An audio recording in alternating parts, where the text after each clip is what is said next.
ಅನುದಿನದ ಆಹಾರ ಏಪ್ರಿಲ್ 1 ಬುಧವಾರ. ಬೈಲಿನ ನೆಲಸಂಪಿಗೆ.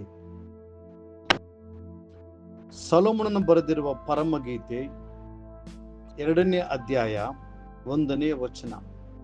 ನಾನು ಬೈಲಿನ ನೆಲಸಂಪಿಗೆ ಹಾಗೂ ತಗ್ಗಿನ ತಾವರೆ. ಈ ದಿನ ನಮ್ಮ ತಂದೆಯಾದ ದೇವರು ನಿಮ್ಮಲ್ಲಿ ಪ್ರತಿಯೊಬ್ಬರಿಗೂ ನೆಲಸಂಪಿಗೆಯನ್ನು ನೀಡಲು ಬಯಸುತ್ತಿದ್ದಾನೆ. ಅದು ಸುಂದರವಾಗಿದ್ದು ಹೆಚ್ಚು ಪರಿಮಳ ಬೀರುವ ಹೂವಾಗಿದೆ ಹಾಗೂ ಹೋಲಿಕೆ ಮಾಡಲಾಗದ ಬೆಲೆ ಬಾಳುವ ಪುಷ್ಪವಾಗಿದೆ. ರಕ್ತ ಅಂಟಿದ ಪುಷ್ಪವಾಗಿದೆ. ಆ ಪುಷ್ಪವು ನಮ್ಮ ಯೇಸು ಕ್ರಿಸ್ತನಾಗಿದ್ದಾನೆ. ಸತ್ಯವೇದ ಹೇಳುತ್ತದೆ, ದೇವರು ಲೋಕದ ಮೇಲೆ ಎಷ್ಟೋ ಪ್ರೀತಿನಿಟ್ಟು ಆತನ ಒಬ್ಬನೇ ಮಗನನ್ನು ಕೊಟ್ಟನು. ಆತನನ್ನು ನಂಬುವ ಒಬ್ಬನಾದರೂ ನಾಶವಾಗದೆ ಎಲ್ಲರೂ ನಿತ್ಯ ಜೀವವನ್ನ ಪಡೆಯಬೇಕೆಂದು ಆತನನ್ನು ಕೊಟ್ಟನು. ಯೋಹಾನ 3:16. ನಿಮ್ಮ ಸುತ್ತಲೂ ಇರುವ ಅಡವಿಯ ಹೂಗಳನ್ನು ನೋಡಿರಿ, ಆದರೆ ಸೂಕ್ಷ್ಮವಾಗಿ ಮತ್ತು ಗೌರವದಿಂದ ನೆಲಸಂಪಿಗೆಯನ್ನು ನೋಡಿರಿ.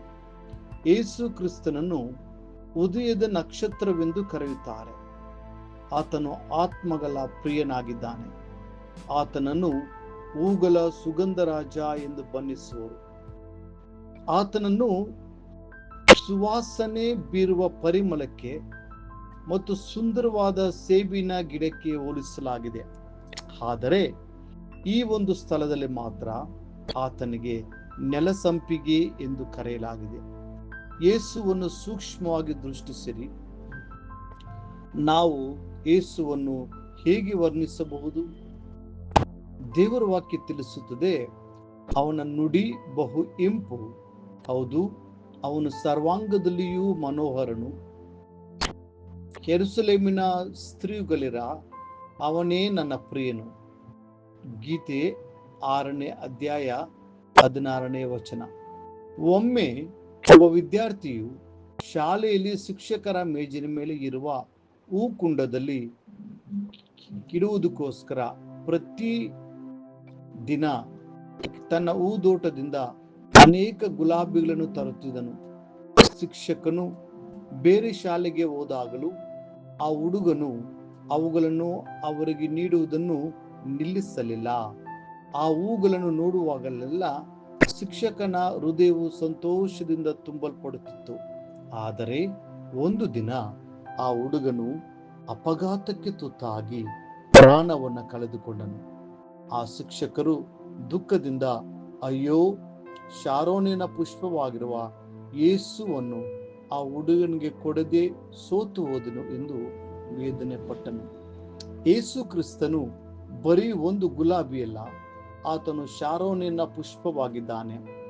ಶಾರೋನ್ ಎಂಬ ಪದದ ಅರ್ಥ ಅದು ತೆರೆದ ಮೈದಾನವಾಗಿದೆ. ಈ ಮೈದಾನದಲ್ಲಿ ಬೆಳೆಯುವ ಪುಷ್ಪವು ಎಲ್ಲರಿಗೂ ಕಾಣಿಸುತ್ತದೆ. ಜನರು ಉತ್ತರ, ದಕ್ಷಿಣ, ಪೂರ್ವ ಮತ್ತು ಪಶ್ಚಿಮ ದಿಕ್ಕುಗಳಿಂದ, ಶ್ರೀಮಂತರು ಮತ್ತು ಬಡವರು ಕ್ರಿಸ್ತನ ಬಳಿಗೆ ಬಂದು ಆತನ ಪರಿಮಳದ ಸುವಾಸನೆಯನ್ನ ಹೀರುತ್ತಾ ಆ ಪುಷ್ಪಗಳ ಸುಂದರವಾದ ಎಸಳುಗಳನ್ನು ಬಿಡಿಸುತ್ತಾ ಅವರು ಸಂತೋಷಿಸುವರು. ಯೇಸು ಕ್ರಿಸ್ತನು ಎಲ್ಲರಿಗೂ ಬೇಕಾದವನಾಗಿದ್ದಾನೆ. ಆತನು ಪಟ್ಟಣದ ಹೊರಗೆ ಗುಡ್ಡದಲ್ಲಿ ಮರಣವನ್ನ ಹೊಂದಿದನು. ಆತನು ಇಡೀ ಪ್ರಪಂಚಕ್ಕೆ ರಕ್ತವನ್ನು ಸುರಿಸಿದನು. ಆತನು ಈ ದಿನದಲ್ಲಿಯೂ ಶಾರೋನಿನ ಪುಷ್ಪವಾಗಿ ತನ್ನ ಪರಿಮಳವನ್ನು ಎಲ್ಲೆಡೆ ಪಸರಿಸುತ್ತಿದ್ದಾರೆ. ಪ್ರಿಯ ದೇವರ ಮಕ್ಕಳೇ, ಯೇಸು ಕ್ರಿಸ್ತನು ತೆರೆದ ಮೈದಾನದಲ್ಲಿ ಶಾರೋನಿನ ಪುಷ್ಪವಾಗಿ ನಿಂತುಕೊಂಡು, ಎಲ್ಲ ಪಾಪಿಗಳೇ, ದುಃಖಿತರೆ, ನೀವು ನನ್ನ ಬಳಿಗೆ ಬಂದು ವಿಮೋಚನೆಯನ್ನು ಸಮಾಧಾನವನ್ನ ಪಡೆದುಕೊಳ್ಳಿರಿ ಎಂದು ಸಾರ್ವಜನಿಕವಾಗಿ ಹೇಳಿದನು.